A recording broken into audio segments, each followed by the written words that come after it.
তো বন্ধুরা, আজকে তোমাদের সাথে আমি শেয়ার করছি আমার সোনাবাবু প্রিয়াংশু মা বাবার হেল্প ছাড়া কিভাবে একা সারভাইভ করছে, সেটাই তোমাদের সাথে শেয়ার করছি।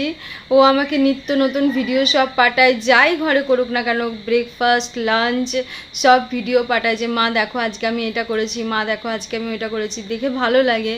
ও যদিও প্রত্যেক দিন রান্না করতে পারে না, খাওয়ার অসুবিধাটা ওর বিশাল হয়। কারণটা কি, কলেজের টাইমিংটা অনেকটাই, আর যেহেতু প্রিয়াংশু রান্না এত ভালোভাবে পারে না, মানে কলেজের স্যাররা এত ভালোবাসে ওকে, ট্যালেন্টের জন্য সত্যি রেসপেক্ট উপছেই পড়ে। যার ট্যালেন্ট থাকবে তার রেসপেক্ট হবারই আছে।